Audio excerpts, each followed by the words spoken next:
We already know that so many anime series, especially shonen, are full of main characters that start weak, but actually they become overpowered over the course of the anime. And today we have compiled only the best animes to watch if you like this type of Japanese animated series.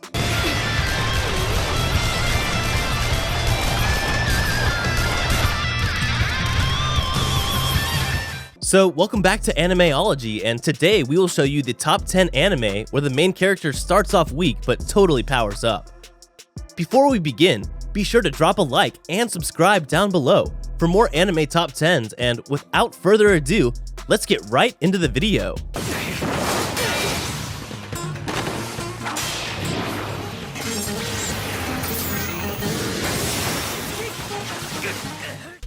Number 10. Kenichi, the Mightiest Disciple.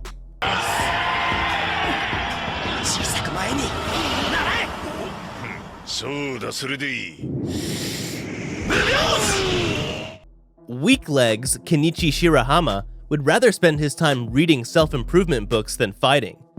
However, when he finally works up the courage to become strong and join his school's karate club, he's coerced into fighting a bullying upperclassman who is intent on getting him kicked out of the club. He's about to give it all up until he falls for his mysterious new classmate, Miyu Furinji. In order to face this challenge, he undergoes rigorous training at the dojo she lives at, Ryut Sanpaku. Some initial training by the masters there allow him to defeat his upperclassmen. However, his fighting prowess brings him to the attention of the powerful gang of delinquents, Ragnarok. Wishing to protect the things he loves and determined to have the strength to face the increasing adversity, he must learn various martial arts from the dojo's resident masters, taking karate, Muay Thai, Jiu-Jitsu, and Chinese martial arts and combining them to create his very own fighting style. Number 9. Engelmois, Record of the Mongol Invasion.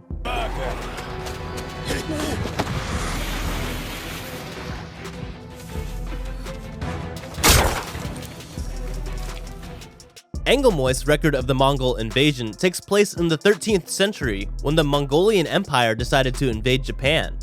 The series revolves around a group of exiles, banished from the mainland, who are taken to Tsushima Island.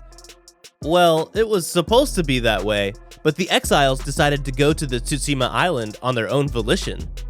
Upon reaching the island, they are demanded to fight off the invading Mongols. Among these exiles is Kuchi Jinzaboru, a veteran samurai and a former retainer of the Kamakura shogunate. When the Mongols invade Tsushima Island as their first target, Kuchi Jinzaboru finds himself reawakening the determination to fight in order to protect the innocents, and also to fight against worthy adversaries. Along with Princess Teruhi, Jinzaboru fights off against the Mongols as a desperate resistance to protect the island's inhabitants and also to buy time, with hopes that the mainland would form a resistance against the Mongols. I really appreciated the development and growth of the protagonist, Kuchi Jinzaboru's character, from a quiet, dull, and gloomy character to a kind, confident, and capable character who is genuinely interesting. Number 8. Big Windup.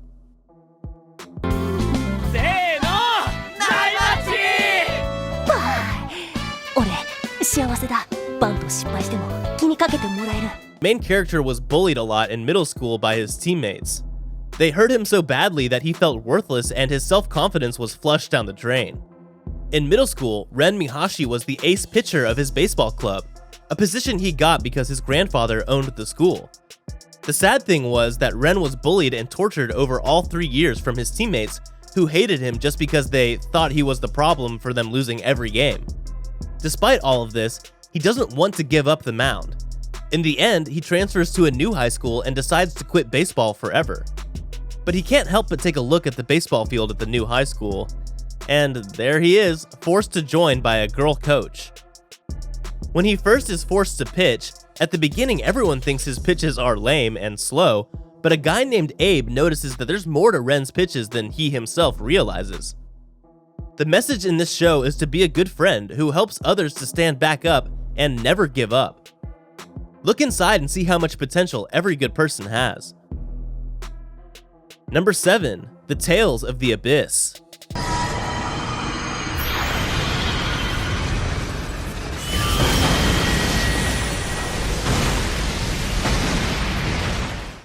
Luke Fonfabra starts the series as one of the most unlikable protagonists in all anime. From episode 1, he's a selfish, spoiled, and sheltered man-child. He whines when he doesn't get his way and treats everyone around him, be that a princess, the Pope, or his personal servant, as if they're all trash. While there is clearly some good in him, it actually becomes less and less prominent over the first 8 episodes of the series, as he develops a hero complex of sorts which drives him into the jaws of disaster. From that point on, however, he tries frantically to be better than he was, to think for himself and to do what he feels is right. And despite the occasional minor setback, he succeeds. This arc makes him the best developed protagonist of any anime I've ever seen. I can't think of another anime that spends nearly a third of its running time making you hate the protagonist. As a person who absolutely loves the game, you will definitely enjoy the time with the Tales of the Abyss anime. Number 6. Yona of the Dawn.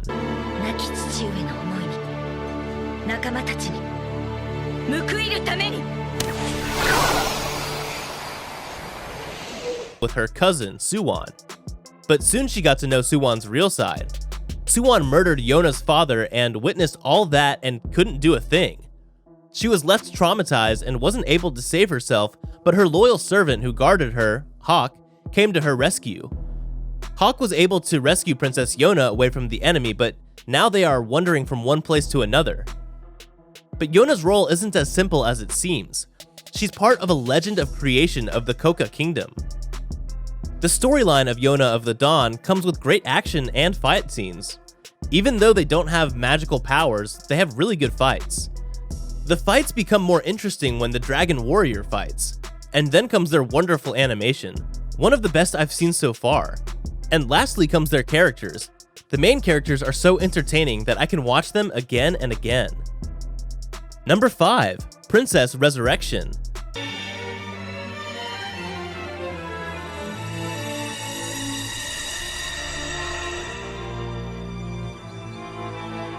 Hiro Hiroyumi is a teenager who has come to live with his older sister in a creepy mansion. While in town, he rescues a beautiful woman from falling iron beams, but is himself crushed by them. The woman, who happens to be the mistress of the mansion, is Hime, a princess of the Monster Kingdom, who resurrects him and gives him half immortality. He can't be killed, but he can die if he goes past the time limit of the flame of life Hime has given him.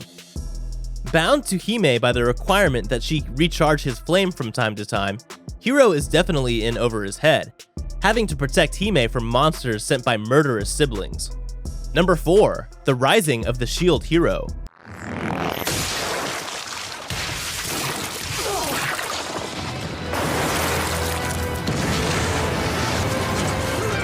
Naofumi Iwatani and 3 other boys are summoned into the kingdom of Melramark to become heroes and save the people from the waves of monsters periodically attacking.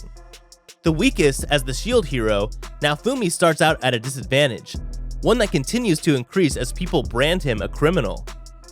Eventually, Naofumi is able to build up a rather unusual party to help him fight, consisting of the demi-human Raftalia and the filarial queen Philo.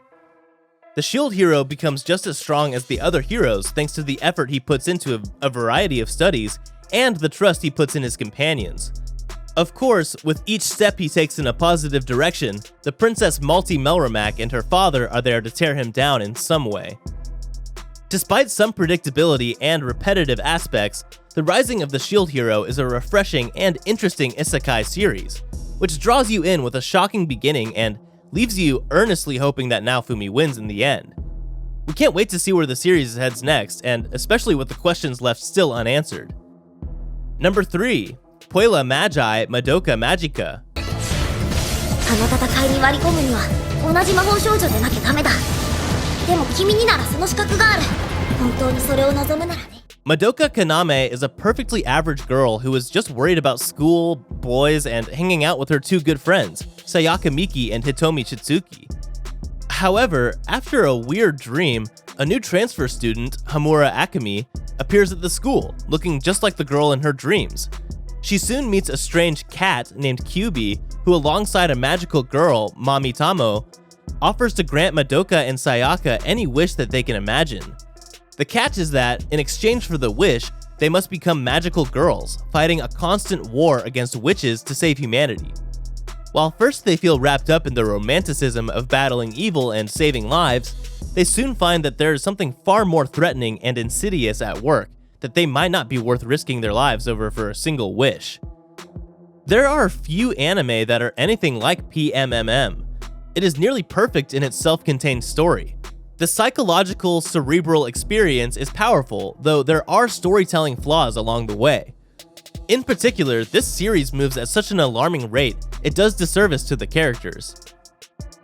Number 2. Yorman Gun. そんな痴漢まがいなアプローチじゃ。スケベアール。私のおっぱいはここと私だけのものです。 This series follows Koko Hekmatyar, a young arms dealer who sells weapons under HCLI, an international shipping corporation that secretly deals in the arms trade. As one of the company's unofficial weapons dealers, she secretly sells weapons in many countries while avoiding the local authorities and law enforcement agencies, as most of her work is actually illegal under international law. Traveling with her is her team of bodyguards who are mostly composed of ex-military veterans. Her latest addition to her crew is Yona, a seemingly emotionless child soldier who is skilled in combat yet ironically hates arms dealers. To be honest, this is the type of show that can make any fan of the action genre glued to the screen with its blood-packed spilling, rapid violence, and gun dominance at first glance. The first episode kicks off already with some full-throttle road war and those bullets fly across all over the screen. It wastes little time in conveying the hazardous occupation and brutality of being an arms dealer.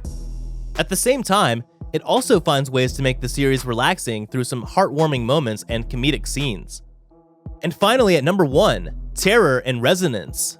きっとあの時声をかけなきゃよかったんだ。いつかこうなるって分かって。 Painted in red, the word Vaughn is all that is left behind after a terrorist attack on a nuclear facility in Japan. The government is shattered by their inability to act, and the police are left frantically searching for ways to crack down the perpetrators. The public are clueless until 6 months later, a strange video makes its way onto the internet. In it, 2 teenage boys who identify themselves only as Sphinx directly challenge the police, threatening to cause destruction and mayhem across Tokyo. Unable to stop the mass panic quickly spreading throughout the city, and desperate for any leads in their investigation, the police struggle to act effectively against these terrorists, with Detective Kenjiro Shibetsaki caught in the middle of it all. Terror and Resonance tells the story of 9 and 12, the 2 boys behind the masked figures of Sphinx. They should not exist, yet they stand strong in a world of deception and secrets while they make the city fall all around them, all in the hopes of burying their own tragic truth.